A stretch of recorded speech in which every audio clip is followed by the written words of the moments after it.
Okay, I'm now outside the shed. My supervisor kicked me out.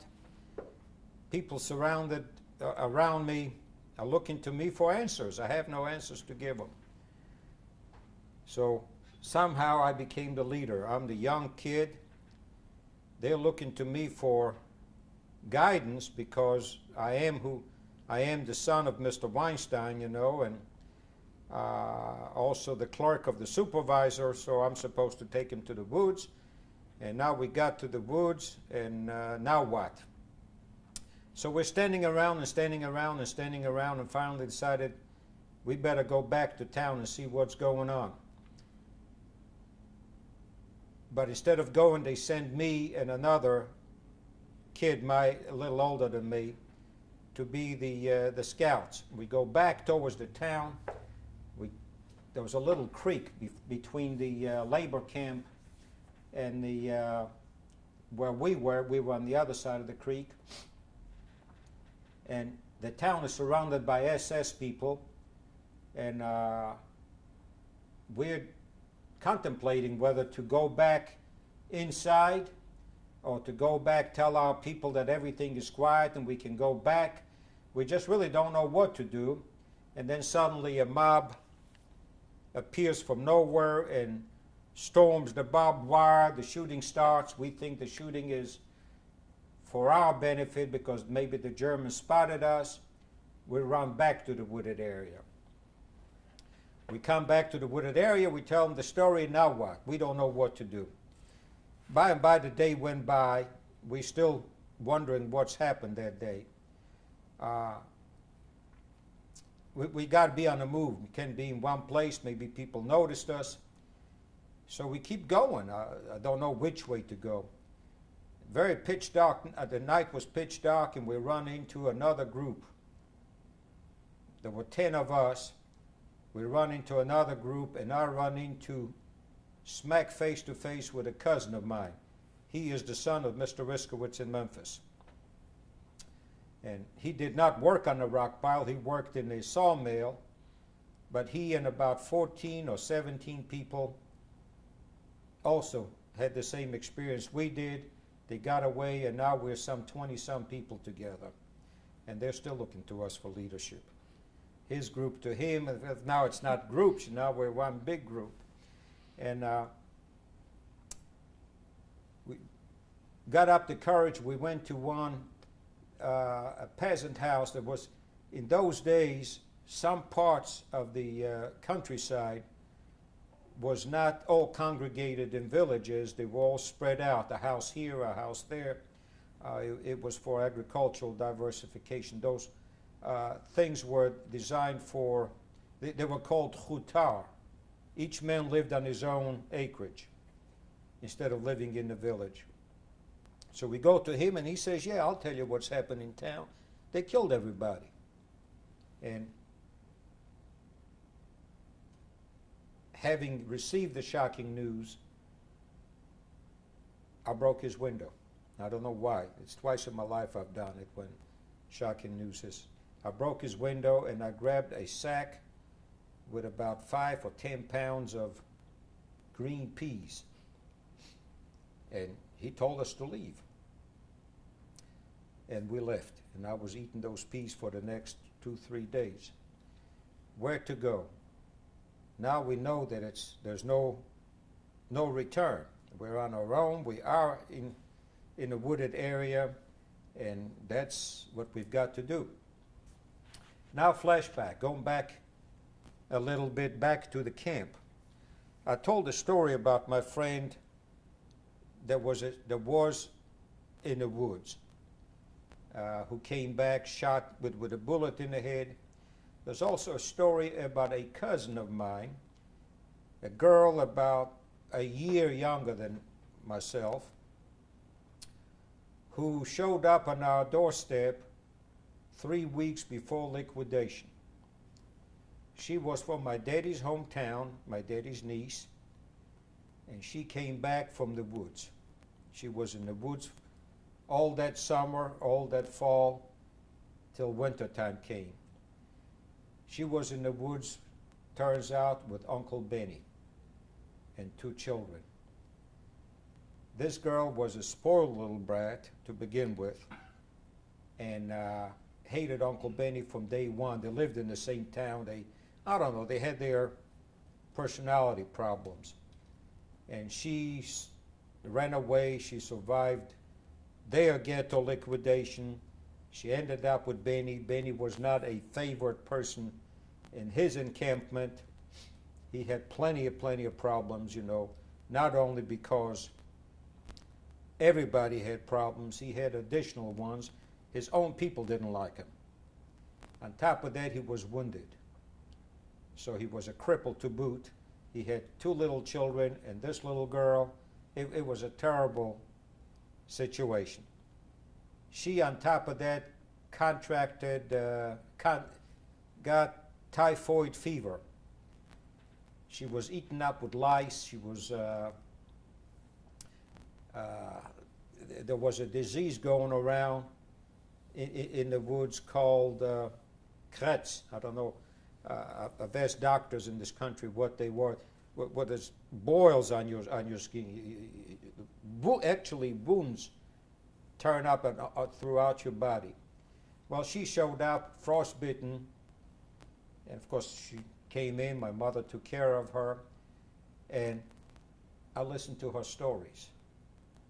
I had 3 weeks to listen to the stories, where she was, where the woods were, how life was in the woods, how Uncle Benny survived what is called the oblava. Now, what is an oblava? An oblava is when the German army comes and attacks whoever is in the woods. They come like a search party. And naturally, the partisans were well organized in the woods in those days. She was in 2 different camps. There were camps from a town called Jettel that were well organized, and camps from another town, her town, called Derechen.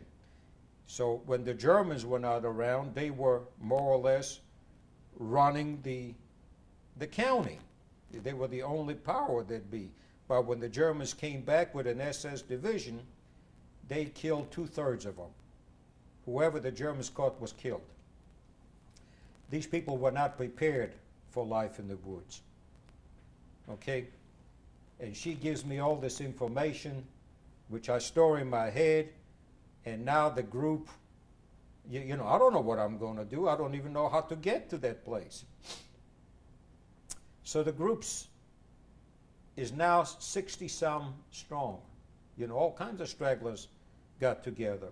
We build a fire, we go out to get some food, but we know that we know that this area, the woods in this area are not thick enough for survival. There's a couple of acres at the most, at a stretch. So 2 men with rifles showed up, or maybe 1 man with a rifle showed up, and the word is that we've got to go east. Why east? East there is a known wilderness, very well known as Nalibotska Wilderness, named after the town of Naliboki, and east is where the front is. Maybe we'll get closer to where Russia is, which is a dream in itself. But in order to go east, you've got to cross the railroad. And in order to cross the railroad, you've got to break up into small groups to sneak across the railroad, because the railroad is very heavily patrolled by German troops. And the 50 people break up, 4 go away, 5 go away, 2 go away. They're all going off in their own little groups. And my cousin is begging other people, can we go with you? And nobody wants us. We're kids. That's one of the first times I began to realize that you're just a liability. And now we're down to 10 survivors. The group of 60 has now been reduced to 10, and he does his pride or whatever it was. He didn't want to be the very last one. So he comes up to me and he says, "Where are they going?" And I said, "They're all going east." He says, "Just for that," he says, "we're going west. Come on." I says, "Why west?" He says, "They don't know where they're going, just like we don't know where we're going." So we start going, and a third person tacks on to us. Later realized that he had epilepsy, was an epileptic. Odd little critter, older man, probably in his 40s. But he's going where, he knows me by name, he's going where I'm going. He's banking on me. And we start marching, we look at the moon, we figure out west, and we're going west. Now we're marching. Now my cousin starts a conversation with me. He says, he says, "You know where you're going." I says, "I don't know where I'm going." He says, "Your cousin," she was a cousin on the other side, "has talked to you a lot. She told you a lot of stories. What did she tell you?" And I tell him, that my Uncle Benny's in the woods. He was there 2 weeks ago, or 3 weeks ago. And he said, "What's the name of the place?" And I give him the name of the place. Okay. And we go into the nearest house that we find. We knock on the door. And the name of the place that was etched in my mind was Ruda Yavorska. It's a two-name village. I knock on the door and I ask him which is the way to Ruda Yavorska. We ask for some bread. They give us bread. And somehow we misunderstood each other. Instead of directing us towards Ruda Yavorska, the lady directed us towards a village called Ruda, without the Yavorska. It's just like Memphis and West Memphis, okay?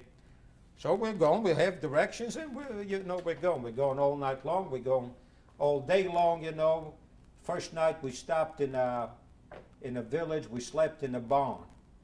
We asked the men to let us in the house to sleep, they wouldn't do it. So we went in the barn, plenty of straw, we just lie down. But we remembered one thing. You got to wake up every 20 minutes to make sure that and to walk around so you don't freeze to death. If you lie still, the frost will get you. I mean, that's a known thing in cold countries. You can never lie in one place long enough. Spent the night in that house. Finally, we get to 2 days later, we get to Ruda. And I look around Ruda, and Ruda is way out open country. Ain't no woods for miles. You can't see any.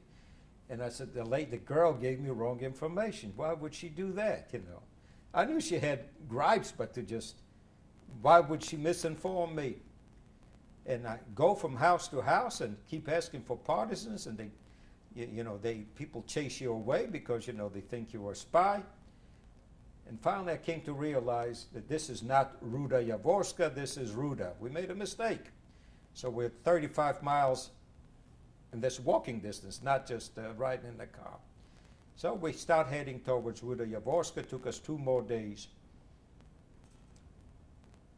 And we are now approaching Ruda Yavorska. It's nighttime, it's dark, and we're on a main highway. We're not walking the fields. I'm walking straight with the main drag. On a main highway, and my cousin is in front of me, and he says, "There's somebody ahead of us." So we stop and look around. I say, "Oh, you don't know what you're talking about. There's nobody here." And I walk up front, and I'm nearsighted. I just now realized. And I start walking, and he stops me. He says, "There's somebody ahead of us." And I stop, and I don't see nothing. I don't hear nothing. And keep walking, and then the shooting started. It just so happens they were not Germans, they were partisans. Later I found out about it. And we lost our cousin. My cousin's gone. This is when he and I separated forever. I mean, we still saw each other, but we were not as a unit. But the epileptic is with me. We ran off the road. There was a swamp, but it was frozen over. We hid in between the stumps over there. We saw the armed people walk by. Spent the night over there in that swamp. In the morning we got up, we marched back towards Ruda Jaworska. Now it's beginning to snow. And we're now on the edges of the village Ruda Jaworska, and there are Germans in Ruda Jaworska. And I'm on the outskirts of Ruda Jaworska, and then came to find out that the Germans have left. And no matter who I ask for partisans, they run you off. We go from house to house, we beg for food, we ask for information, nobody will tell us anything. Came to the last house. This is the end of the village. Last house, there's a woman in the house. And she says she don't know, never heard of partisans, they're trained that way because you never know who you're talking to. And she says, you better get out of here. Because if you don't, my husband's going to be home and he'll kill you. For the Germans to catch him, giving us shelter, that's the rule. Now it's getting not only snowing, it's dark, and the husband shows up. And she tells him that in the corner there's two Jewish kids. The other one was not a kid, he was a man, but she called him a kid. And she tells him he's looking for partisans. He picks up his axe and he says, if you don't leave, I'm going to chop off your head and put your head in the street, and then you'll leave. I ain't got nothing to lose. Outside is cold and it's snowy, and I'm dramatizing it because that's my first impression of the woods. And I got no place to go. I'm not leaving, until he tells me how to get to the partisans. And if he wants to chop it off, then let him chop my head off. The lady gave us two boiled potatoes to eat. We ate that, and out of the clear blue, it's already almost dusk, just before it gets real dark.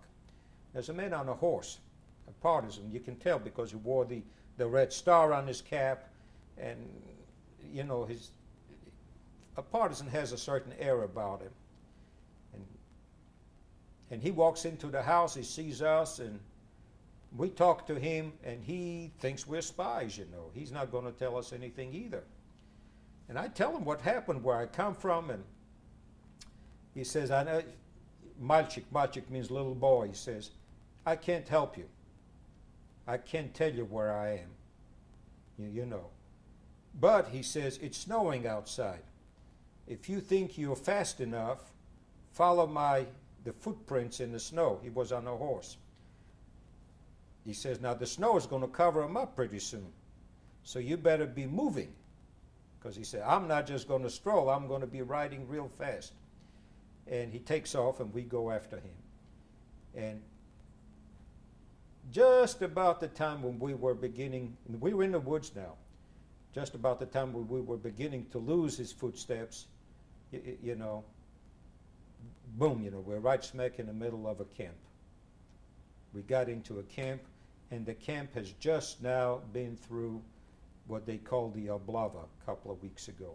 You could tell there was just, the tents, the food hanging on the trees, fires being stoked away, a lot of canisters laying around. Very, very few people, Straggler shows up here and disappears. Another one comes from someplace else. And I keep telling people who I am, where I'm from. They don't care, So finally one lady says to me, if you're hungry, get yourself a canister and boil yourself a potato. Well, my first night outside, I tried to boil that potato. And not knowing what and when, it took me almost all night long to boil that potato. Potato never did cook, It just, my water, everybody's water boils, mine doesn't boil. So I finally sat down at that fire and lied down and caught on fire. I fell asleep by the fire, and I got too close to the fire and it started burning. So there goes my coat, Now I'm without it. I had a coat without an arm. One arm was fine, but the other arm was burned. I also was burned, but I ran into a cousin of mine. Was a daughter of my daddy's older brother. She was considerably older than I was, with two little girls. And she takes me in her tent, and by morning we went out, and she said, we got to go get something to eat. She took me to a certain place. There was a lot of meat hanging on the trees. See, that was the only refrigeration they had when they kill a pig or a cow. Was left over from 3 weeks ago, before the German invasion took place. And I took some of that frozen meat with me and got back to her, and she says, she looks at me, she realized what a liability I would be. She says, you got to go to find your Uncle Benny. She says, I'm just a woman, a widow with two little children. She really didn't want me, you know, but she did me a favor. And she insisted that I not stay in that camp, that your Uncle Benny is in the other group, who is more advanced in the ways of the woods, and there's more men over there, not just so many women and children. And by nighttime, she finds out that there's a group heading in that direction. She puts me in touch with them. I'm following them, and we're going to the place called the Mayak. Mayak is tower. Okay, tower. We walked all night long. We came to by daybreak, we came to a place called Tower. Tower is in a forested area. The foresters build towers for several reasons. One of them is for engineering, to know the lay of the land. Another one is for fire protection, you know, whatever the foresters do. And I look outside, and my God, there's a tower. And that's the worst giveaway if you're going to be hiding in the woods. You certainly don't want to be identified by the tower. But the tower is on a little hill, and there are probably 6 or 10 what they call zemlanki. A zemlanki is like a basement dug in the ground, covered up. The walls are sometimes made out of branches of trees, so it won't cave in. But in the wintertime, you don't even need that because the ground is frozen. And the top is covered up with lumber, and then covered up with dirt. So when you get inside, there's a hole. I showed you a picture the other day of the hole, how you get inside. And inside there's room, you know, if it's 12 by 12, there's room for, 15, 20 people. You know, everybody just sitting, lying around. But it's warm, it's not freezing.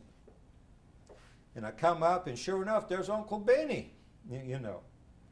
And I don't know what his reaction was, but from then on, I was primarily with Uncle Benny. Uncle Benny was out of his element. He got away from his people to join another group, because he knew with his people he would be the first one to get. His own people disliked him so much. And deep down in his mind, he had another problem.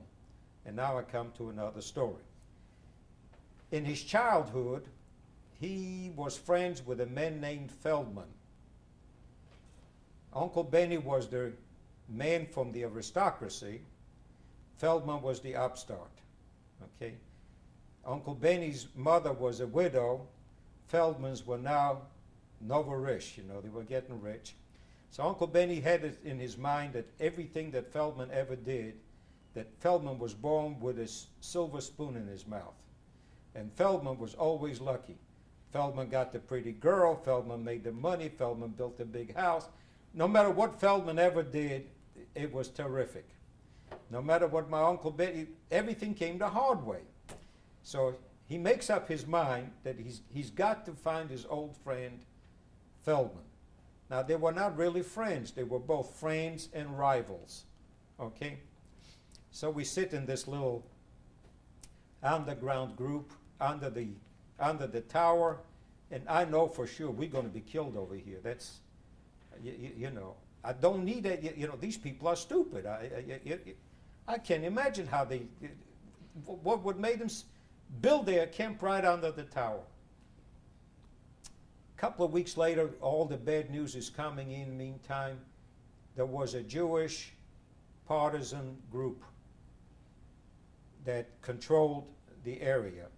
The Russian partisans, in the meantime, after the German invasion, and when they decimated 2/3 of them, the Russian came and they said that no more racial groups, we got to be integrated. And they took all the fighting men and they spread them around between their own companies.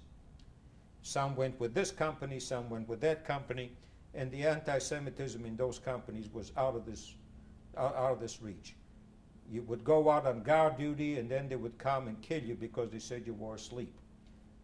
You know, if you were ever sent on guard duty, your chances of coming back alive was probably a third that you were going to get killed with a bullet in your back. The leadership was decimated within 2 weeks. Whoever the leaders were before, there was a Dr. Atlas, there was a Polish Jew named Wegweiser, whoever the leaders were, they disappeared overnight. So now the leadership is gone, and you know, the manhood has been separated, and now we got nothing but a bunch of sick women and children. And Uncle Benny's got his one goal in his mind. He's got to find Feldman. And he finds out, you know, people come, people go, and he finds out that Feldman is in a place called, I can't remember, it's not important. It was another encampment about 2 miles away. We get up in the morning, we make that trek to that particular place. Sure enough, it's really sitting in a swamp. But there's no tower over there. And Feldman is there, you know. And we go into that encampment, and there are more organized little groups, 10 people here, 8 people there. Again, nobody wants us, you know. It's we've got nothing to offer. There's now 3 children and 1 man, a wild-eyed man, you know, and it's who has nothing to offer. What have you got to offer? You can offer 2 things. He give you life in the woods. Wait a minute, he just tapped you. Life in the woods is like this. You've got to have a rifle. That makes you a man. Without a rifle, you're a nothing. But if you've got money or gold, you can buy a rifle, or you can get someone to serve you with a rifle. You understand the mentality? Gold, you know, economics work every place. And meantime, I'm begging. This one gives me a potato. This one gives me a piece of bread. This one says they knew my family. They have pity on you. And now I'm going. There's a group going back towards that village called Ruda Yavorska to see if they can get some potatoes. And we go off on our trip to Ruda Yavorska, and there's again Germans in the village. I don't know, I've never seen them. They say they are, you know, they're here, they're there, who knows? But that time my mind is really shut. I think I was already sick. I remember I had an incident with a dog. A dog chased after me in that village. I was scared stiff of dogs. I run, the dog catches me. Pardon me, I shit in my pants. You know, scared stiff. All that doesn't matter. Then somehow there's a sled with potatoes on it being carried back to the woods, and I ride on the sled and I fall asleep. I think that's when I've had my toes frostbitten. Okay?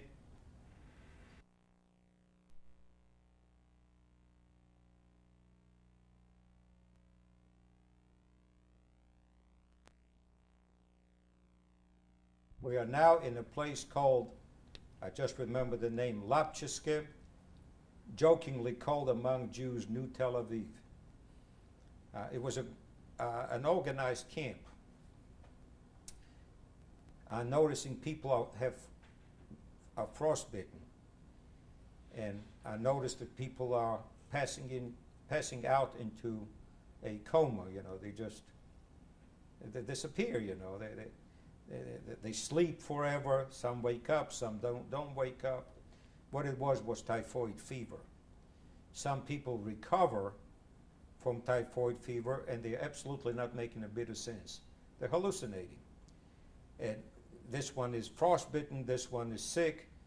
Then the doctors show up, and they try to, if you're frostbitten, so that gangrene doesn't set in, they cut off your leg to where it's damaged. Now you know what chances you've got with a cut off leg. And in the meantime, my shoes are tight. I'm wearing very good shoes, but they're tight. I can't stand it anymore. Come to find out, my feet are swollen. The doctor takes a look at him. He says, "You're frostbitten." And he comes back 2 days later, and he looks at them again. He says, "I'm going to cut off your left foot." And I beg him not to. And he doesn't care, He said, he's not going to fight with me. And there's people dying every day because when the gangrene sets in, and 2 days later you're dead. Remember, there were baking ovens where this was an organized camp. They made baking ovens, but now it's being inhabited not by the people who built it, because the people who built it were already killed. Now that's whoever survived and using there. And I remember looking in a couple of ovens, there were kids laying in the oven, warming themselves with their legs were already cut off. The doctor had them amputated. And of course they're dying, And I said, no, I don't want to end up like that. Let me wait another day. Maybe it's not as bad as the doctor says it is.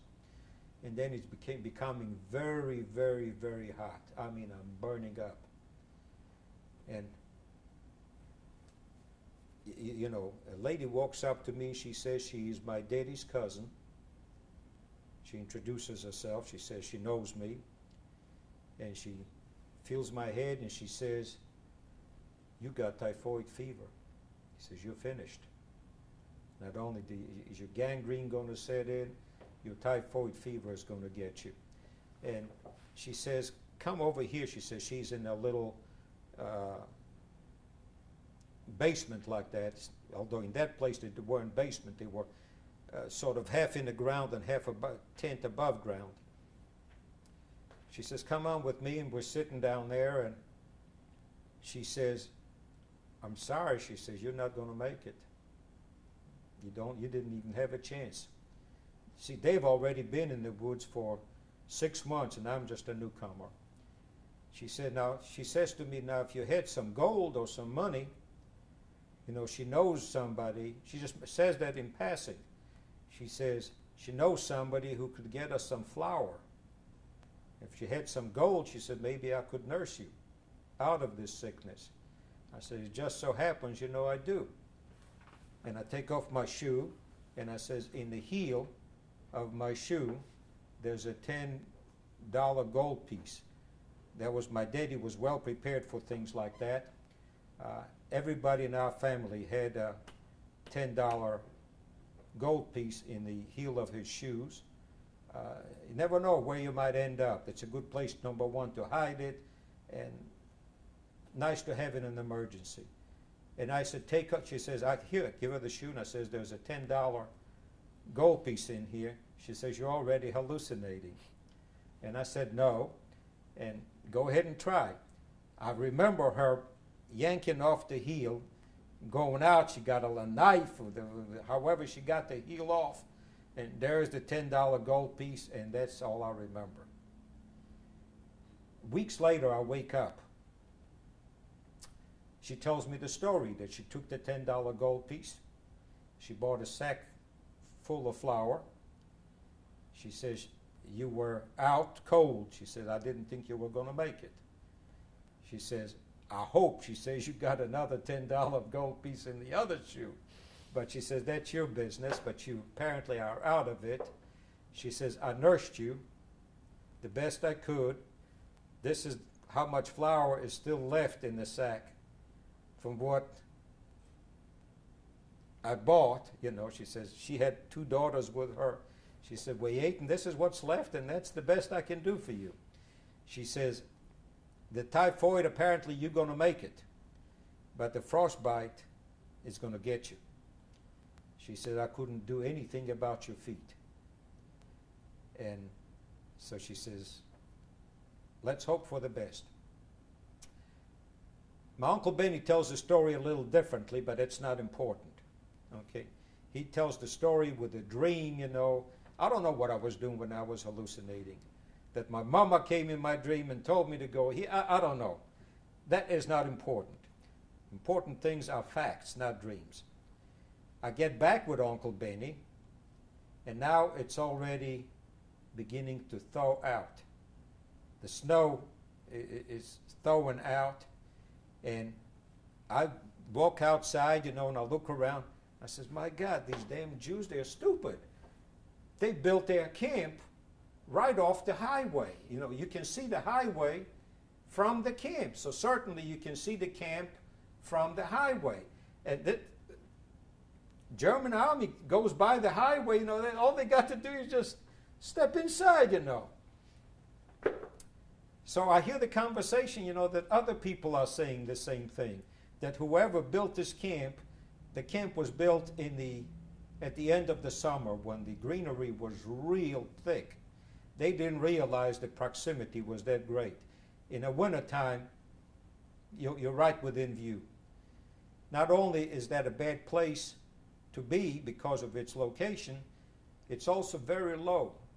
And as the ground softens, all the basements flooded. Not only do you, is it a dangerous place to be, you just can't be there. So by and by, Uncle Benny is watching Mr. Feldman. Feldman is also in that area. And he says, children, he says, there's one thing we're going to do. He says, we're going to go where Feldman is going because Feldman has the silver spoon, was born with a silver spoon. A lot of truth, there's a difference. Other things have happened to Mr. Feldman. Mr. Feldman left his ghetto. He found out about the woods. He got a wagon with a horse, packed most of his belongings. He didn't escape to the woods. He emigrated to the woods. I mean, you can tell how organized the man was. And he teamed up with a man named Rabinovich. Rabinovich was a woodsman. He used to cut certain wooded areas in that part of the world. So Rabinovich knows the area inside out. In other words, he knows every corner, every swamp, every little creek. I guess he had maps in his head, but that's what his livelihood was from. Rabinovich's 2 daughters, one of them lives in Hartford, and we keep close contact with him. She's the rabbi's wife over there. But Rabinovich, although she denies the story, Rabinovich was in reality a hireling of Mr. Feldman. So Mr. Feldman has a wife and 2 children, and Rabinovich has a wife and 2 children. There are other men with their girlfriends or wives, tacked on a group of something like 10 or 12 people, but they are living in high luxury, I'm telling you. They got pots and pans and blankets, and clothes, they get up in the morning, they wash, they shower, not shower, they wash, they do their, I mean, they're on a camping trip, and we are naked. We are hungry and naked. But Uncle Benny says we got to follow Feldman. And finally, lo and behold, Feldman is moving out. And my uncle gets the word, let's go. And we follow Feldman. Feldman is heading to a different place. Where to? We don't know. Feldman from then on became our navigator. not Feldman, this guy Rabinovich. And Uncle Benny took it in his head that no matter what, he will survive the war if he follows Feldman. And for the next year and a half, Uncle Benny never left Feldman's out of sight. There were several attempts by Feldman's group to kill him. They wanted to get rid of him. Who needs another 4 people that are not helpful? They are hungry, you know. They're undesirables, okay? Now starts our life in the woods with Mr. Following Mr. Feldman. Our first encampment, again, I don't want it to become a travelogue.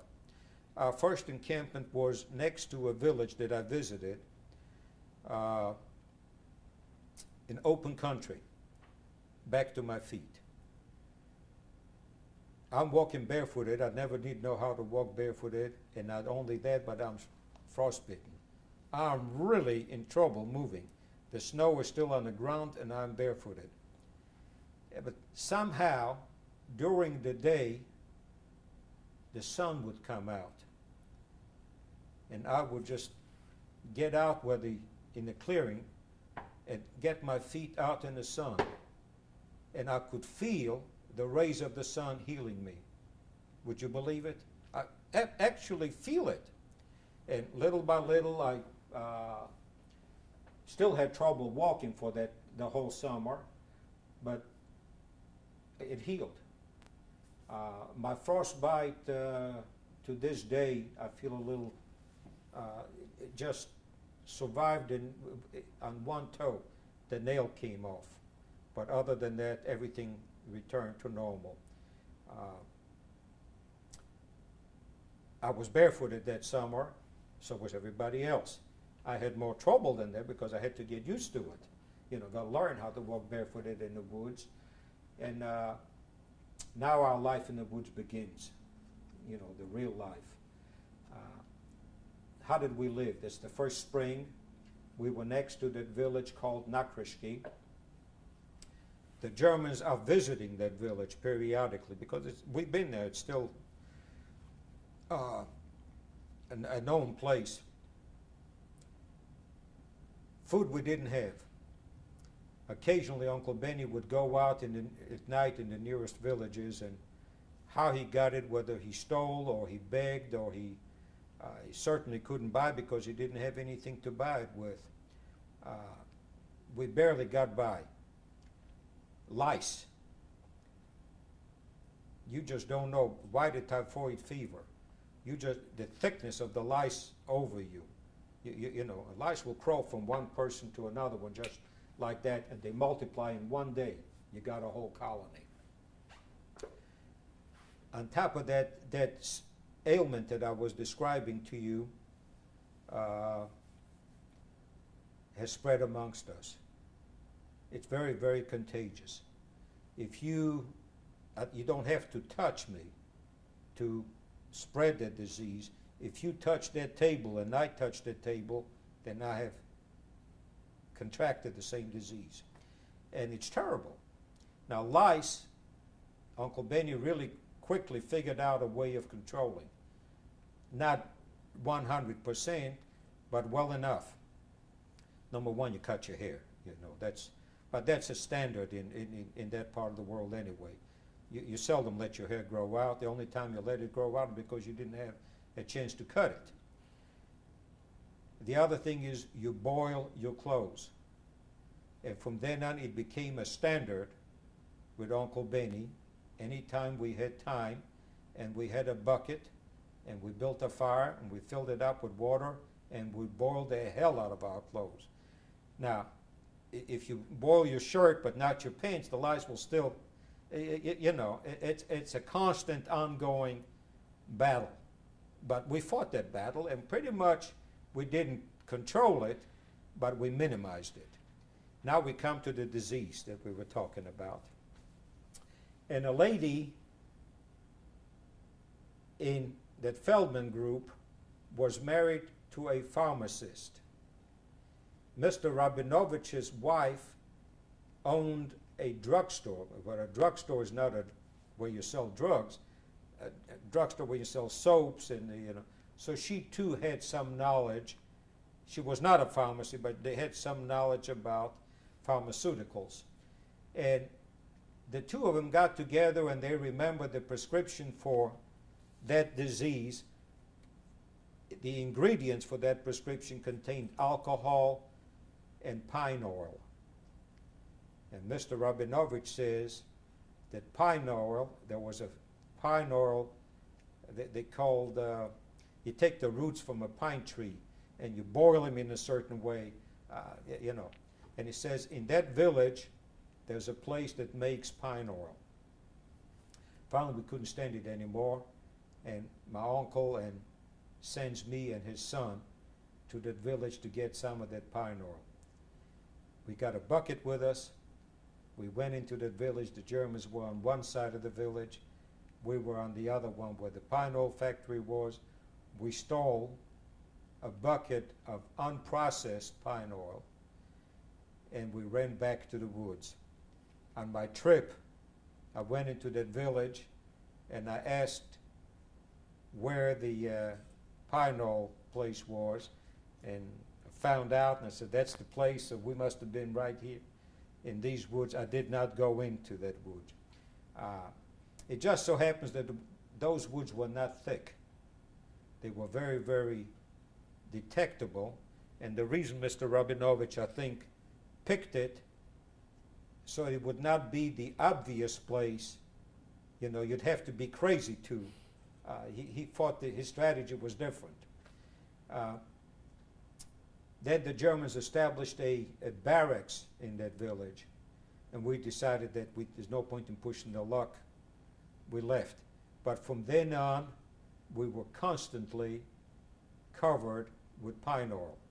Every minute, my Uncle Benny was a stickler for cleanliness, and that was rather be clean than instead of hungry, And from then on, either we boiled our clothes or we covered ourselves with that nasty pine oil. And that pine oil stinks. You just got one gosh awful smell, but it cured it. Trust me, it did. Another good thing about that pine oil was it deters mosquitoes. We lived in swamps and mosquitoes are just thick. They don't like the smell of that pine oil. So it helped us. I remember that was 2 years. We'd go out into a village to beg for food or rob for food, and they would smell you, they just get away, They can't stand your smell. That's how that pine oil smells. From then on, we moved to another camp. The situation in the partisans is getting constantly going from bad to worse. The partisans tried to attack the German barracks in Nakrishki. One time, they failed. They blamed the Jews. And they took out about, I don't remember, 8 or 9 of them and shot them. They said these were spies. Can you imagine? Then there was the second attempt to attack Nakrishki, and the damn fools got a tank, a leftover army tank. But somehow, by the time the tank came to Nakrishki, it broke down. The tank. Then they got they tried everything they did. It's no experience, Now you got to remember they were led by Russian army officers. It's not just a bunch of Jews, trying. These were, now they're just plain old privates in a Russian outfit. The second tank was brought back from Nakrishki, and they had 2 Jewish girls guarding it, and the tank blew up. Now don't ask me how the tank blew up. Killed both of those girls. The thinking is that the Russians killed the tank because the girls wouldn't give them their favors, whatever, A group of Jewish partisans, they were out on an assignment one time, and they decided that, it's hopeless to be in this area, and they were going to go east to the other big wilderness, because the rumor was that it was a great big Jewish partisan underground group. True enough, there was. There was a local Jew who lived in that area called Belsky, who organized and took in all the remnants who ran away, and he formed a fighting unit, and he didn't allow the Russians to come back and integrate him. He said he didn't need integration. He's doing fine, thank you, without them. He probably helped about 1,000 or 1,200 people to survive the war. Did not make any difference whether you were old or young or a woman or a man. He had it organized. There were 3 brothers. But anyway, these 40 or 60 Jewish men were out on an assignment, and they en masse deserted to Belsky. They made a trip of about 100 miles, and they disappeared. Now comes the story of my cousin Solomon. My cousin Solomon teamed up with, he also was in New Tel Aviv. In New Tel Aviv, he teamed up with 4 or 3 other Jewish guys from a town called Shetl. I don't know how, but he teamed up with them. And a couple of nights I spent in his outfit, and they joined the fighting unit. And my cousin joined it as a, as a water boy, so to speak. Then he too disappeared for a while. Before that, he went through the typhoid fever, and to the last day of my life, he never made any sense. Now, he may not have made any sense because he was affected by the disease. He may have been affected by the fact that his mother was killed, and he was a driven person with revenge. My cousin disappeared for a couple of weeks, and he made the trek all the way to the Belskys. Okay? And while there were some people in the Belsky group, I don't know, a woman or a man or a husband or something, who had somebody in our group. It's about 100 kilometers apart. And for the price of a 5 ruble gold piece, my cousin promised to lead them back to this camp. That's the story I got. And he showed up. He came back, for which he bought a rifle. Now that he was a man with a rifle, he was welcomed back into the unit from which he would before they didn't care whether he left or not. And he became the mascot of his unit. Although he was Jewish, he was the #1 volunteer for railroad assignments. And his specialty became blowing up railroads. And they would assign him, and either alone or somebody else, to go and, you don't go blowing you got to find a spot, you got to plan it, you got to make sure you find out what the railroad schedule is, and it takes a couple of weeks' time to blow up a railroad. He had 8 trains to his credit. Really. I used to see him periodically every 2-3 weeks, once a month. Tell me some very unusual stories, Some of them I believed, some I didn't, some I thought, maybe his ailment still, and some of them may have been true. But he was just completely careless, reckless, not careless. Now it's January 1944. The word is that a German troop train is going to pass the railroad between Grodno and Lida. It's a secondary line, and it's got to be blown up, and the leadership has organized a contest. Several groups are going to go out and be assigned to different areas. and he and another boy, one of the other four, went off on their assignment. They blew up the train, and they were on their way home, and they're crossing the river Neman.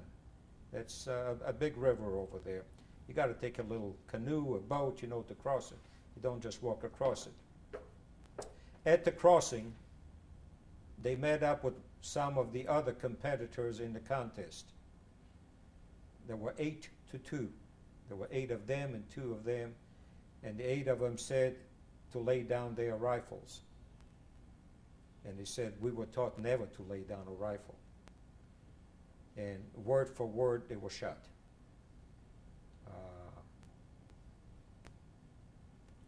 The other boy was pretty beaten up in addition to being shot. He was just shot in the head. They brought him back. They buried him under one of these towers with a great big marker, called Geroi Sovietskого Soyuza. That means hero of the Soviet Union. They are top medals. Stalin never gave him the medal, but the local commander gave, put up a little marker. On my trip, I looked for the towers. The towers are now all gone. They fell apart. I found one man who remembered that there used to be towers, and he showed me where the tower that he thought it was. My knowledge of geography tells me that that was not the tower that I was looking for. But he showed me the tower. May have been the second one or the third one. I never did find his grave. Of course, the graves are gone. What's left of the tower are several rotted boards with rusty nails laying on the ground.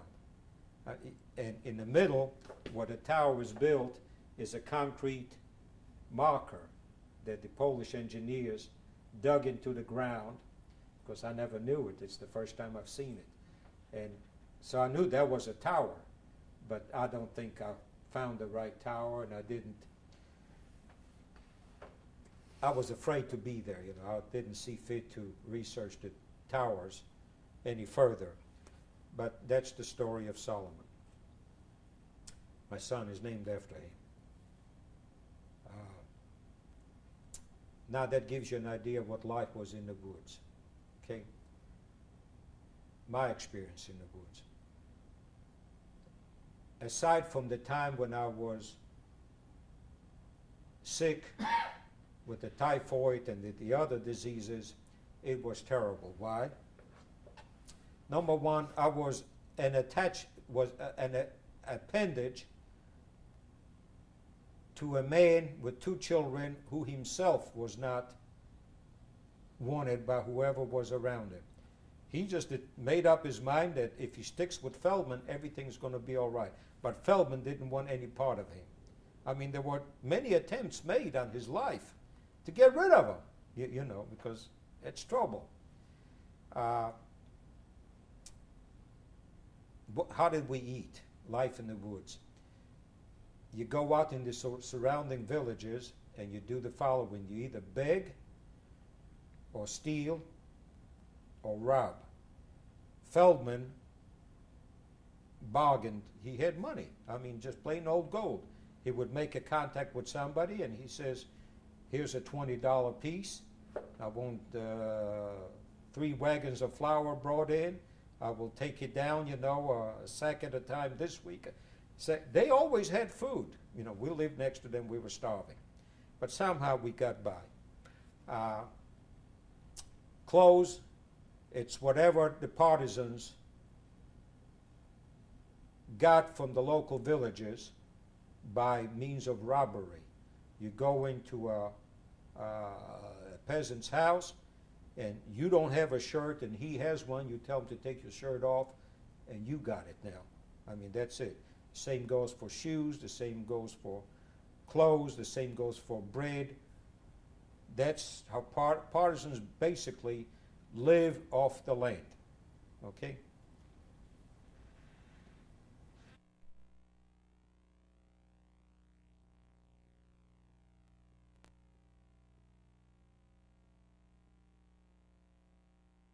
partisans. I told you how partisans survived. When the Germans left them alone, they used to regroup. Small groups of 10, of 20, or 30 used to become 50 or 60 or 80, then 200. They would organize big camps. The Russian government tried to send paratroopers to organize them better, because the communist regime in Russia was very, very jealous of any other activity that was not controlled directly by them. It was fine with us. It gave us some sense of protection. But the Germans used to come back in force and attack us. The big attack took place before I got to the partisans. You remember I told you about it's the same SS division that killed my hometown, my parents and my hometown. Thereafter, they never came back to us in that large a force. Number one, we were pretty well decimated by then. But they learned that large armies did not cure it. Now they had to bring in smaller, better trained units to fight the partisans the same way the partisans fought them. For instance, they would find out where we were located and then attack us early in the morning. Come up to the camp, and at daybreak they would start their attack. I would say half of the people that were in the woods when I came, which were already probably 1/3 of the survivors from the original group, were decimated by small attacks like that. I was involved in one attack like that. For some reason or other, I went to visit, don't know the purpose of my trip was, but I went to visit this particular group. This particular group was headed by 2 Jewish men who took in a bunch of strays, literally. And they had their rifles and everything else, and they lived off the fat of the land. They had women with them, and I would have given my right arm to be accepted by them, but they never did. But for some reason or other, I went to see them, and I got to their camp, which was a former camp where we were, and they went out on an assignment. An assignment means they went to gather food. And I spent the night over there at the fire, and then in the morning I decided that there's no point in staying here. You know, whatever I came here for wasn't going to happen, and I got up at daybreak and left. I came back. By the time I got back to my camp, the word was that camp was attacked. In other words, the Germans already had them surrounded. For some reason or other, they let me out. I didn't know it, you know. But they came, and when the group came back to the camp, they attacked them. There were several casualties. So that's how close I came. One time, I was with an outfit that went out on an assignment, and the daring, it all depends on the time, you know. Sometimes they're very, very daring, sometimes very much in the open. We went to a farther, you know, you could not go on assignment to the local villages, because the local villages were protected by us strictly for our own safety. We didn't want that population to be against us. So I think we went someplace, I would say 25, 30 kilometers away. And now we've got 3 wagons. We're not just hauling it on our shoulders. Now we're traveling in 3 wagons loaded with goods, loaded with food. And I'm sitting on the edge of the wagon, on the railing like this. And the horses are just trotting one behind the other one. I'm in the middle wagon, and suddenly it got bright. And I saw the faces. I saw the the German line behind his machine gun, I mean firing away at us, something awful. How I survived, I don't know. You know, I remember I lost my balance and I fell in the wagon. The wagon was not protection. The horses took off. And that's how we got out of that one, strictly by luck. One other occasion was towards the end of my stay in the woods.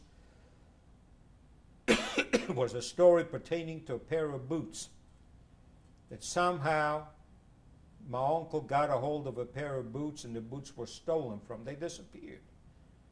And he carried on all kinds of ways, you know.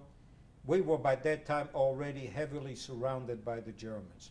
The Germans figured out where we are going, which paths we're taking, and they would come at night and ambush us. Just the way we used to ambush them, they started to ambush us, and it was impossible to go out to get food. But luckily, there was only the last 2 months.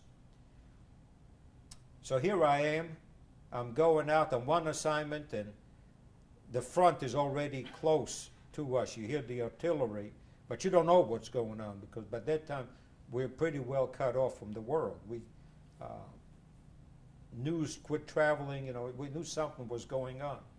And I went to one camp, spent the night over there, and I got up in the morning. Every inhabitant of that camp was gone, and I was still asleep. So I got up and I came back to my own camp, and then my uncle tells me the story that the boots are now, so he's getting word, he's following in his mind where the boots are. And he tells me I need to go to such and such a place to get the boots, and I take off. And remember, there was houses apart. I go to the first house, the second, the third, the fourth, and then I'm going into this little place, which is en route. I never did get to my destination. And I noticed there are 2 horses in the yard. By that time, riding horses were already long since disappeared. The only thing you had was some old nags that could barely pull the plow. And I'm looking at the 2 horses, and I decided not to walk into the house, but there used to be a little summer, it's not a barn, it's where they kept the horses overnight in the summertime. It wasn't really protected, but a temporary shelter. And I walk in there, you know, and I said, let me rest up before I go in the house. And 2 Germans walk, you know, I'm standing in the opening in front of that barn, and the Germans are in the house. 2 Germans walk out of the house, and, you know, they fixing their horses to ride wherever they were going. And I'm standing there, you know, I'm not even hiding. And I guess they noticed me, and so they take off their rifles and they start, you know, aiming at me, and I take off. Behind that little barn was a pasture, and all the shooting broke loose, you know, and I'm just running for all I'm worth. There was a little creek about this wide, and I remember jumping into that creek and the bullets hitting the water. That's why I knew they were after me. I didn't know who they were shooting. Anyway, they didn't get me. I got out of that creek, you know, kept running, they kept shooting. Then there was a little wooded area, and they stopped. But I was that close from running into them. That was right towards the end. I got back to my camp was empty. And then I really panicked, because I knew everybody. See, the problem around there is you don't know where you are, and you don't know where you're going. You see, nowadays we have maps. We can at least say north, south, east, west, whatever. To this day, you know, I'm now restudying the geography of the place and wondering where in the hell were we, you know, by landmarks. Anyway, our little encampment was gone. The one that was at the edge of the swamp that I told you about yesterday. And I waited that day by myself in the swamp, and it was scary. I mean to tell you, it was scary. At night, I found my people. we were prepared for things like that. We built about a mile away from our regular camp, we built a special hiding place. What's a special hiding place? It's a hole in the ground, about 4 feet deep. It was about 6 feet wide, and probably around, 30 feet long. We dug out the sand. We carried the sand little by little in little sacks. We had plenty of time to prepare for it. We carried the sand away so it won't be noticed that there was some digging going on. Then we put a cover on it with lumber, and vegetation grew over it, and left one opening like I've showed you before, except that opening was well concealed. That opening had a bush growing on top of it. It was just like a planter. So the planter could set in when we needed to, or else it was open. But when we wanted to really hide it, the last person would move the planter in and rub garlic around the sides. Dogs do not like garlic. Okay? And I went into that place, and that's where we spent the last 2 weeks of our time in the woods. Okay, let's go back to life with the partisans. I don't have much. I was not much of a partisan, but I was part of them on several occasions. When times were good and they could afford to have me around, they had me around. What was I doing? Pulling guard duty, washing dishes, peeling potatoes. On very few occasions I was sent on an assignment, like the one I told you where we got caught by the horses. One assignment I told you about yesterday was the story about the partisan with the boots. We were out on assignment. A German convoy was going to hit a certain highway. The main body was placed in one place. We, the outcasts, the ne'er-do-wells, were sent to be show you the Russian mentality. The most important assignment they assigned to the drags, So they assigned it to us. They did not have to be in hiding anymore. They could move around freely. They were about 1 kilometer away. We, however, we had to watch the road to give them the signal that the German convoy was coming. I think we'll either 2 or 3 days in that hiding place, and lo and behold, in the morning, there's the German convoy, and led by their scout or whatever, and one of our group, who was a recent recruit, local peasant as a matter of fact, says to him, he's lying there with his rifle, and he says, do you see the boots on that guy? And he loads his rifle and he shoots at that guy. By doing that, he gave away the entire operation, but the Germans didn't stop at that. They stopped, figured out where the shot came from. I guess they spotted us, they surrounded us, and tried to flush us out. We take off. Those who weren't killed right away, I don't know how many there were, but some of us took off running back. I mean, there's nothing to lose now. The hiding has been open. And I'm running with my little rifle, and I tripped and fell. And, so I knew the German was going to catch me, and I cocked my rifle and I put it under my chin, and I was going to shoot myself, not to be caught alive. Didn't have the guts to do that either, not that much of a hero. The German came up, kicked my rifle out of my hand, peed on me, and walked away. About 30 minutes later, I got up, I picked up my rifle, I realized I was wounded, tore off my shirt and whatever shirt I had. I put a tourniquet on my arm. I knew that much to do. I got back to camp. Doctors wondered how I knew to do what I did. I don't know whether that saved me or didn't save me. I was the only survivor from that group. One boy came back I was not the only survivor. One boy came back unharmed. One boy came back with a terrible wound in his stomach. He later died. And that was the end of our the big ambush that I was on. Naturally, it was a big failure. Now, there's a lot of heroic stories about partisans. I was not one of those heroic stories. Friends of mine were, but you're not here to listen to stories about my friends.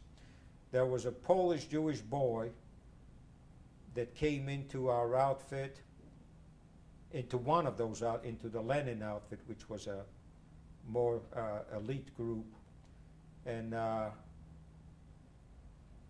he led several attacks on German barracks. He single-handedly captured an entire company of white Russian volunteers to fight for the German cause. He just dropped in on them. He slit the guard's throat, came in with his little machine gun when they were all asleep, turned on the light, and says, "Everybody quietly step out." Single-handedly, he led them all out.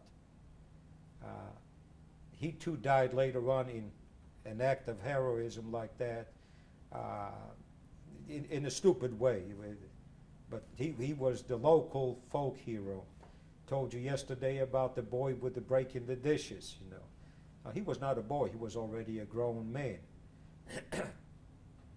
His name was Nyoma Break the Dishes, Nyoma Lamai Pasuda.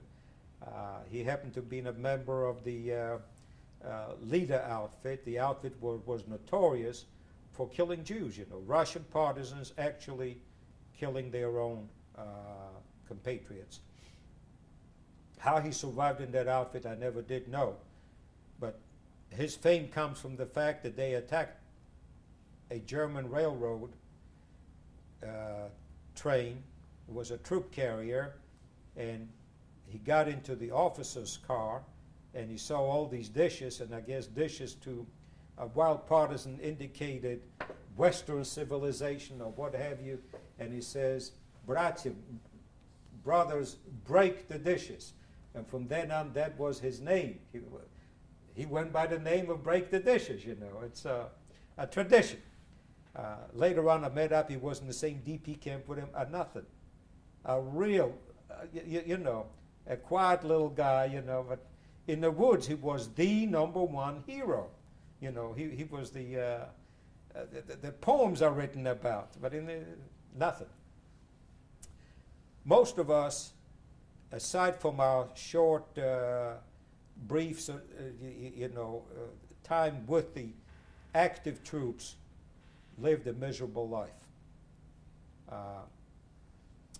The second winter was approaching. I told you the story yesterday about the men with the boots, the men that came to visit me and brought me a pair of boots. The story goes like this. We lived on the edge of a clearing. Right behind us was a thick swamp, impassable. So we only had one way to go. There was nothing to the left, nothing to the right, nothing behind us. It was just not passable, but you had to go frontwise. And further on down lived a boy with a mother and 2 girls. There were 2 boys, as a matter of fact. The girls' survival was serving the troops. They were very pretty, and they never did join a fighting unit. And anybody wanted to have a good time for the night, came in and brought their sack of flour or the strip of bacon or whatever. And somehow that lady took in that boy out of pity. And he was more or less the houseboy. He would clean up and bring in the wood or what have you. So this boy comes running to me and he says, "Teddy, there's somebody looking for you." Not Teddy, his name was Tevi. Who would be looking for me? So I go over to see him, and sure enough, there's a man on a horse. A heroic looking figure. A big, brawny guy, with his machine gun strapped across his chest. And he says, I walk up to him, I says, "You looking for me?" And he says, "Yeah." He said, what's your name? I give him my name, want to know my daddy's name, my mother's name. He says, yeah, you're the one I'm looking for. He said, I want you to know I made this trip 100 and some kilometers just to see you and pay an old debt. What the debt was, I don't know. I think my mother may have acted some act of kindness toward his family. The best I can remember, that he was a porter. He would take merchandise from my daddy's wholesale house and carry it on his back to the railroad station for the retail merchants. I think that's what his job was. Anyway, he says, I understand that you are barefooted, and he says, it's winter time, and you need a pair of boots, so he says, I brought you a pair of shoes. And he gave me a pair of rabbinical shoes. They were 5 sizes too large, but that's not important. With the high heels and the slip-ons, stylish I was not. And then he took out a slab of bacon, and he gave me a loaf of bread, and he says, thank you for letting me pay back an old debt. I've accomplished my mission, and he just took off. And I have never seen him again. I have made inquiries about him after the war, and apparently nobody, the people that I talked to, did not remember him. Where he was, where he came from, I don't know. Only thing I do know, that he came from 120 miles away to do this particular act of kindness for me. So with those shoes on, I survived the second winter in the woods, not having to be barefooted and not having to be frostbitten. Life in the woods. The second winter, we were already more intelligent. We sort of knew what we were doing. Mr. Rabinovich picked that particular place because it was inaccessible. And the mere fact, he always played the strategy game, the mere fact that it was sitting at the edge of a clearing, said you'd have to be insane to build your hiding place at a clearing. Behind us was an impassable situation. Anyway, that's where he built his outfit, which was very, very sophisticated. Theirs must have been something like, I would say 12 by 30. After they got through building theirs, my uncle sent me and my cousin to ask him if we could borrow their shovel and their axe, and we built ours. Ours was probably 6 by 8 by 10. We managed to get a hold of a little field. It was just like a little hot plate, but it was worn by, carried on by wood. So on top of that, we didn't have the covers, so we had to have a pot sitting on top of it, and in order not to burn up, it boiled water constantly. So we always had boiling water at all times. We boiled our clothes, back to Uncle Benny and his clothes. And of course that had a pipe going outside, and the heat that it produced when it was producing was out of this world. The front didn't have a door, but our sleeping place was behind that little stove, so if it wasn't windy, we were all right. If you sat on the other side of the stove, you were freezing to death, Anyway, it was approximately 4 feet in the ground, and then we realized there was no point in hiding. If they spot you, they'll spot you whether you're underground or not underground. So we built like a tent. Above it, you could stand up. In the middle of it, you could stand up. And in that area, there must have been about 6 or 7 of these little groups. But everybody, like we did, we followed Rabinovich because they knew that he was the local man. We spent the whole winter in that area. Tracks. If the Germans had the manpower and wanted it bad enough, they could find us because there's tracks in the snow, And the more you travel in the snow, the more you walk, You know, it's right there. It's a footpath, you know. But they didn't come that winter. In the spring, it's a different story. In the spring, they did come. They came while we were hiding in that ditch a mile away. They threw grenades in some of those little, not in ours, but in some of those little caves. They knew there was nobody there, but they did throw grenades in some of them, not in ours. And then we had some potatoes dug in the ground for storage purposes.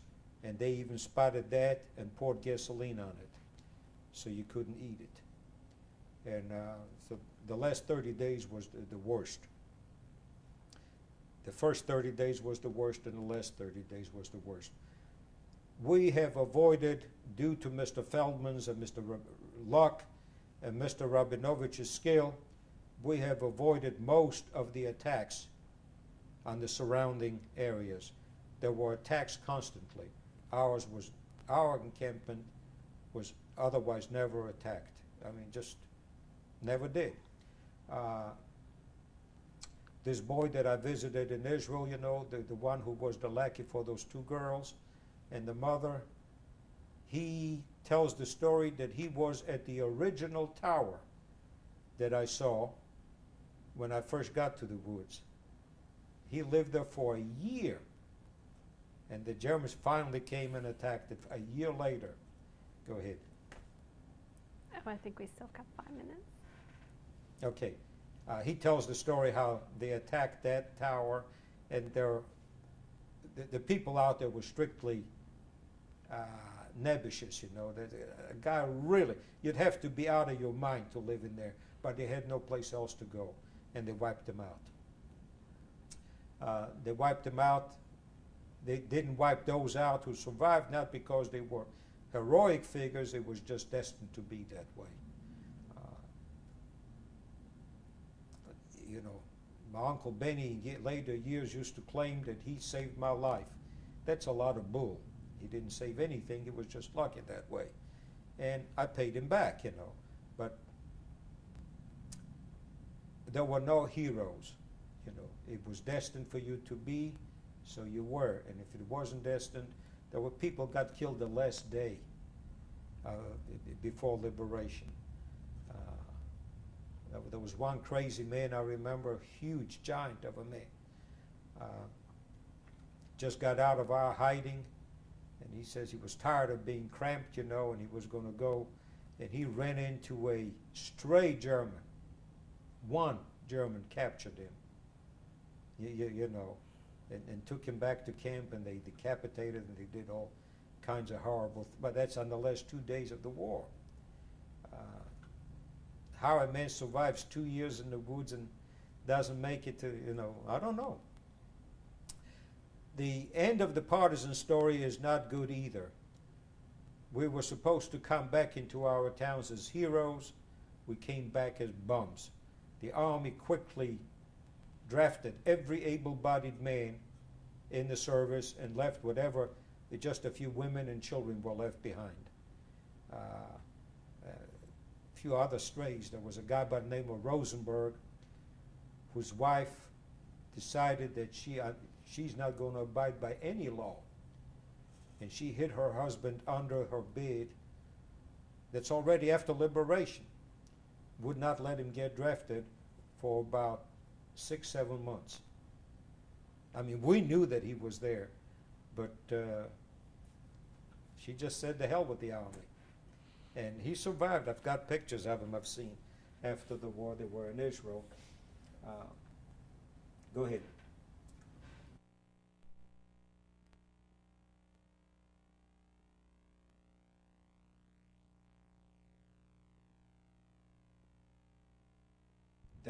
We're concluding the partisan story. My personal opinion of the partisan effort is not that great. However, in Russia, they are considered folk heroes. The very reason why Belarus is now a republic is there was never a nation as Belarus. That was Stalin's way of thanking that particular section of Russia for their big partisan effort.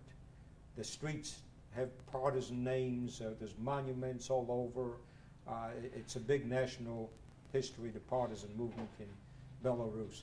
The Jews had a great deal to contribute to the partisan effort. I would say there were 50% of the partisans. Not a word is being mentioned about the Jewish effort now. Not one story about the likes of Belsky or Atlas or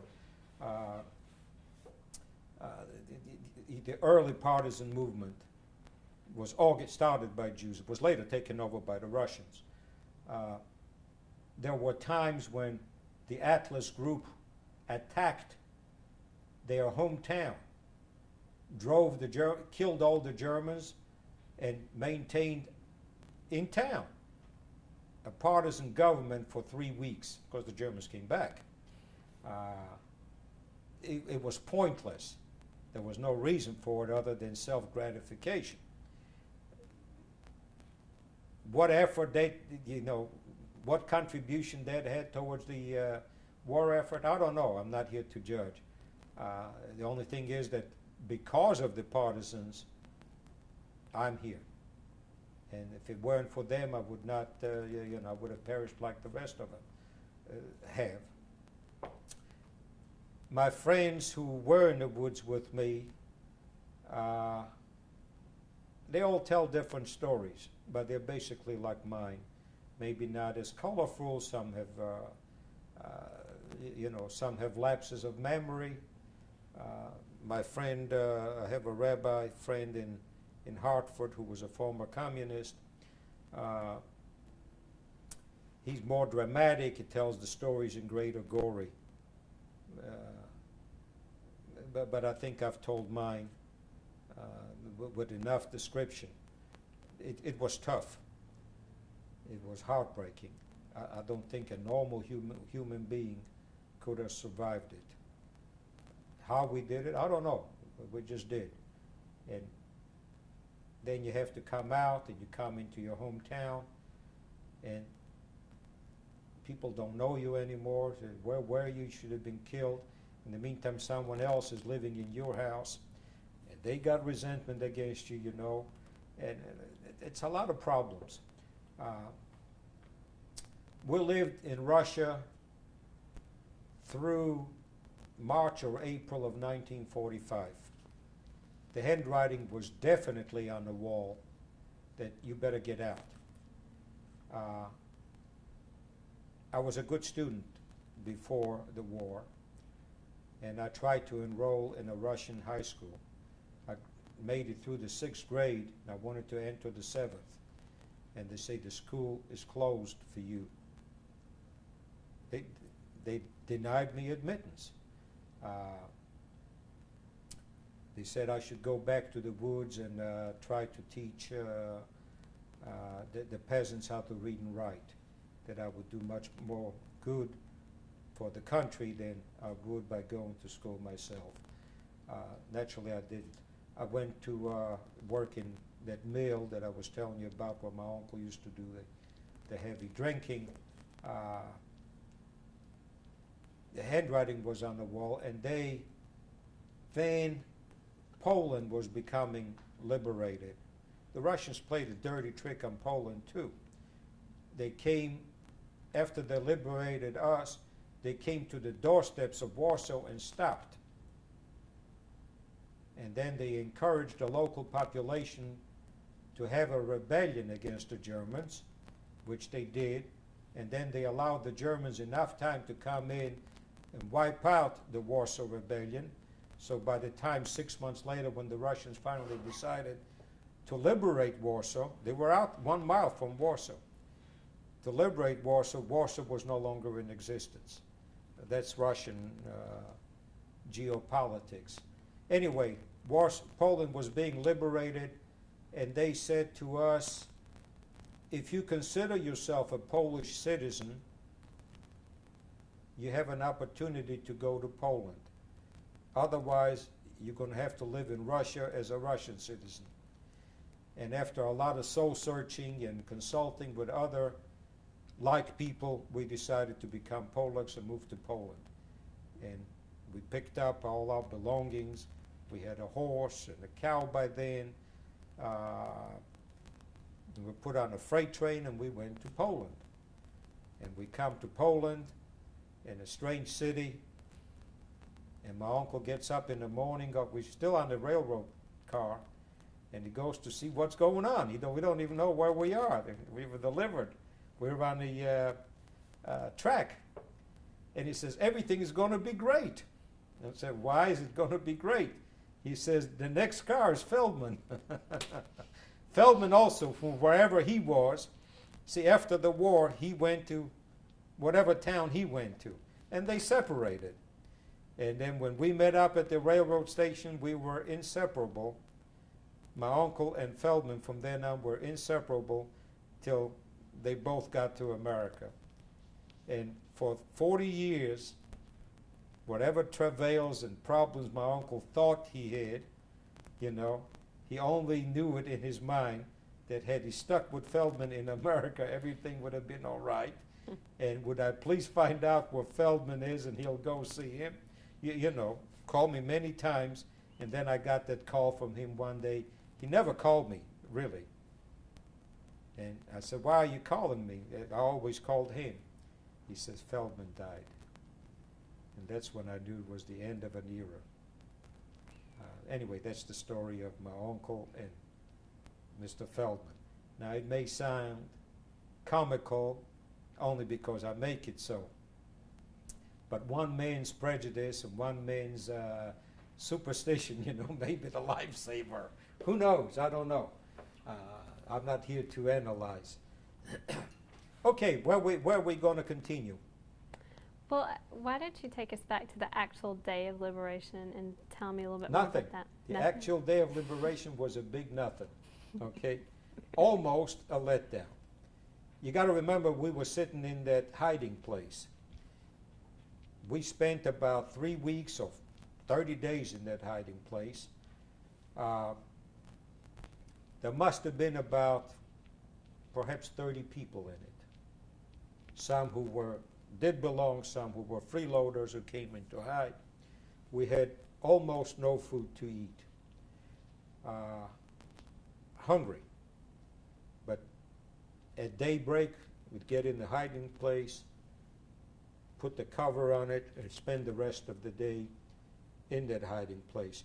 We had holes dug for ventilation, and we were always afraid that the dogs might spot us through those, and then the Germans combed the woods. They did come to our encampment. They went through the woods arm to arm to make sure that they don't miss anything. With dogs, they literally walked on top of our hiding place. You can imagine the trepidation, and we know it's almost the end. And just they walked on by, hollering and screaming in German and Ukraine. There were Ukrainians with them, and the dogs barking, but they never did find us. After that day, we thought they weren't going to come back again, but we didn't know. So we got a little bit more brave. We went back to our old places, the old hiding places. Some were bombed out with hand grenades. Potatoes were poisoned. We found some sacks of rye, and that's what we lived on raw rye. Now it's nourishing, but you can just eat so much raw rye. Sanitation used to take up, everybody had their own container or bottle with you, and sanitation was right there with you. So you couldn't drink any water because your bottle will get filled up real quick. You learn how to do these things. I was in a hiding place, and a man came by, and it says, the Germans have retreated. Okay? Germans have retreated. So we go out, and I was starving to death and could barely walk. So my uncle said, we got to go get something to eat. So, danger or not. And we walked about 6 miles to a certain village. The Russian peasants have what they call a hand mill, which is for years been prohibited by the government, but every farmer had their own. It's one great big stone on top of another one, and you just turn that stone by hand. Got a little handle on it, and you grind your rye into flour so it become edible. And it's the hardest way. We went to that. We brought our own rye, and the woman was still in the house. Her children were gone, her husband was gone, but she was in the house. And she let us use that grinding stone, and we must have tried for 3 hours to grind up maybe a handful of flour to bring back. But she did give us some old sour milk, I remember, with 2 potatoes, which tasted like the greatest delicacy. We came back to camp and we cooked that rye into cakes, whatever. The next morning, the same guy came back and he says, he was just on the highway and there was Russian trucks passing by. So I'm going, how do you know it's Russian trucks? He says he saw the signs, So we sent out another man to see, and he says they had the great big signs on the truck, and they were speaking Russian. They said something to the effect, for Lenin, for Stalin, for the homeland. You could tell Russian propaganda, Berlin or bust, So took his word out and took whatever we had in the way of belongings, and we walked out of the woods to the highway, and trucks were passing by. One of them stopped. He says, y'all, we need a ride? He says, yeah, we need a ride. Took us on the truck and took us into town, and that was it, It wasn't our town. It was the town of where the people with whom we spent the time in the woods were from. We spent 2 days in that town, and then we marched back to my uncle's hometown. And that's when I got into the Army, and the other story.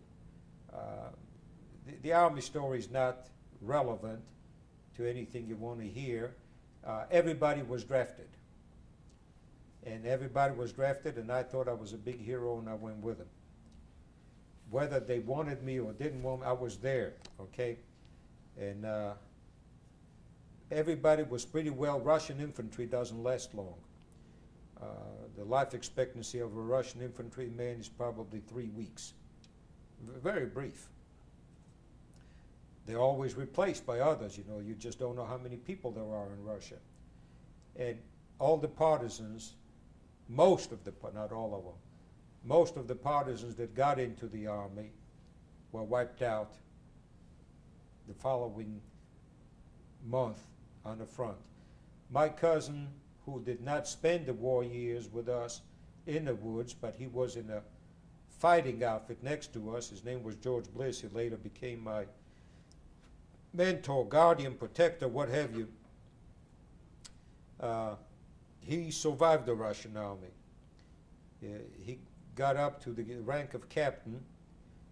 The reason for his success story was that he spoke German, and he was the interpreter anytime they would catch a German prisoner. And his colonel kept on promoting him from the ranks till he became a captain.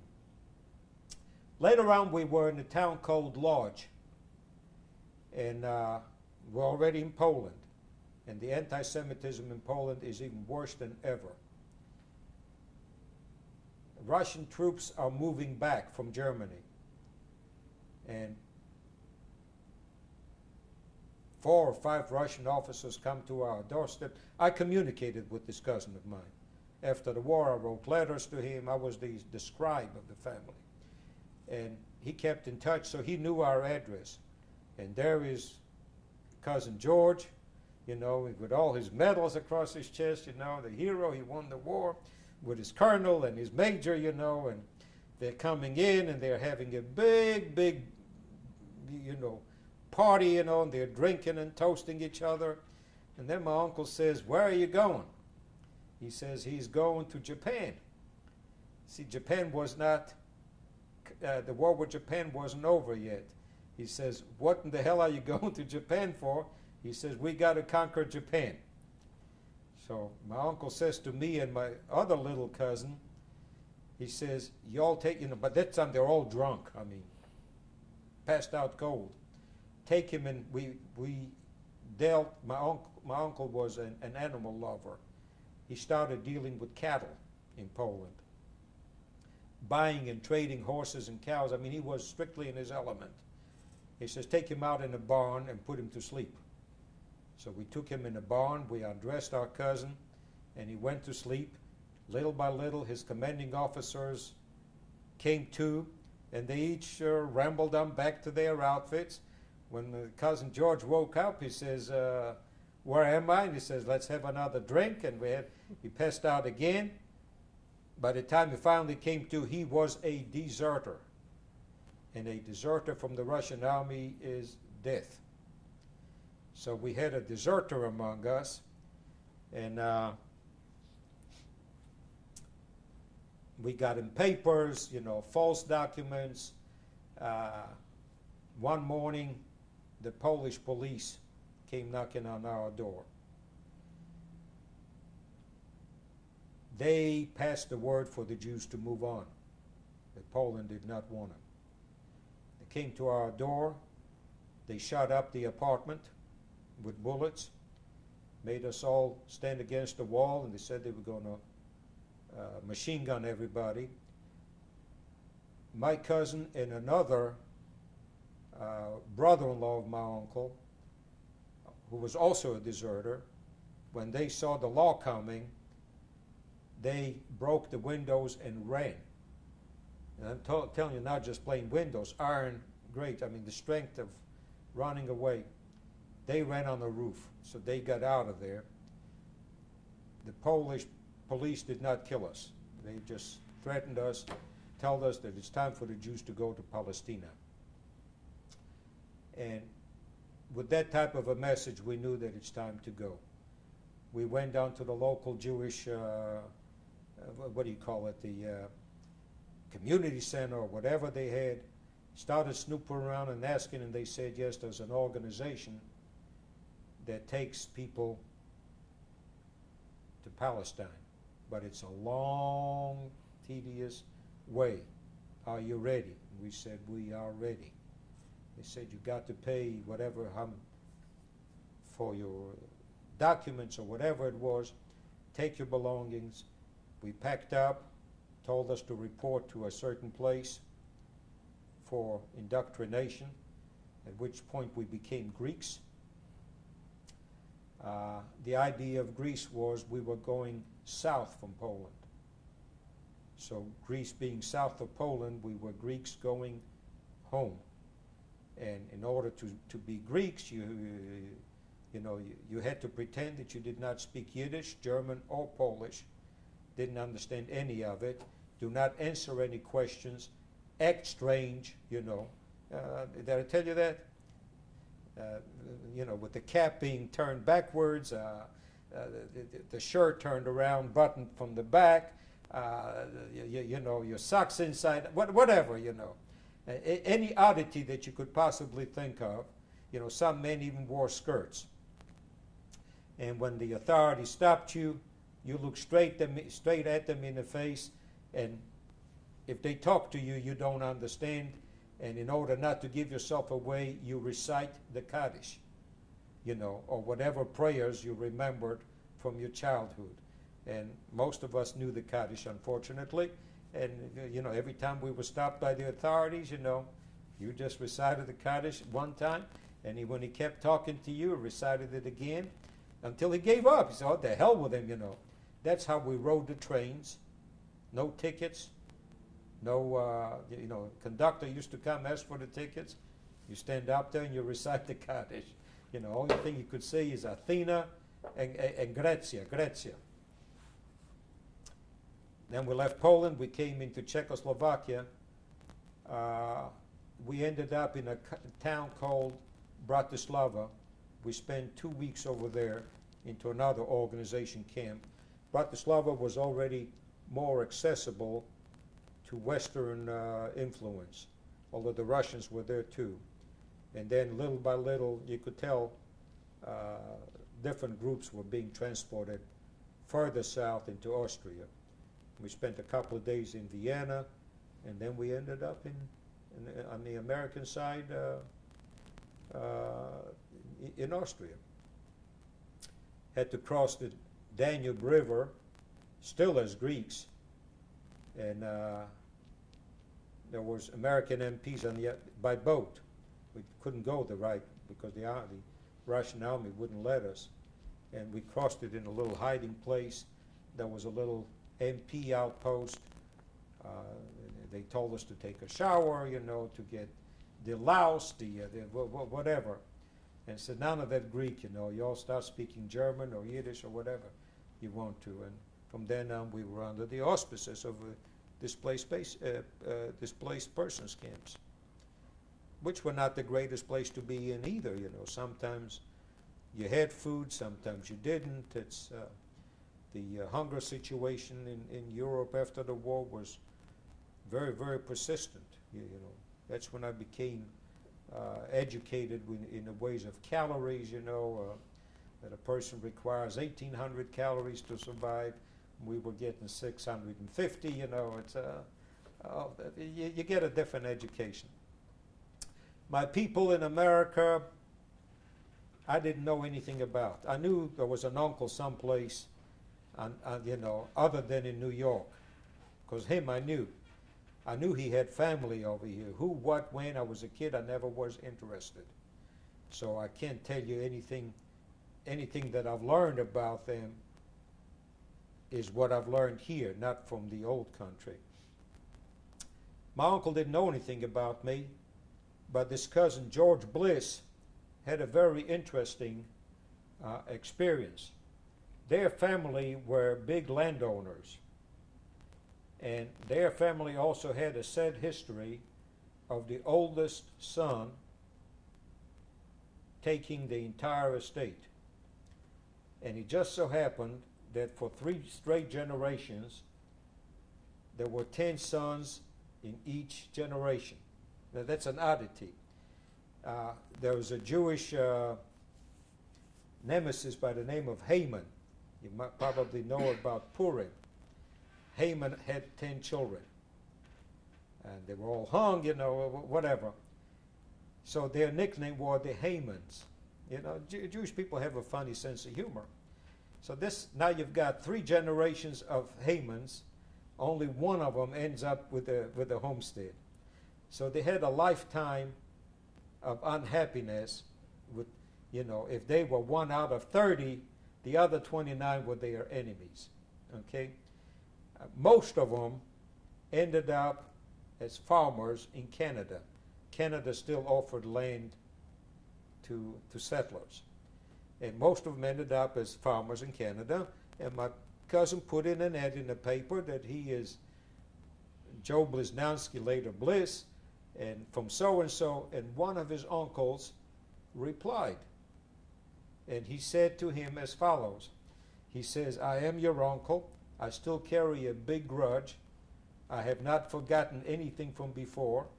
Nevertheless, he says, I will introduce you to people who could help you. He says, I can't, neither me nor my brothers will help you.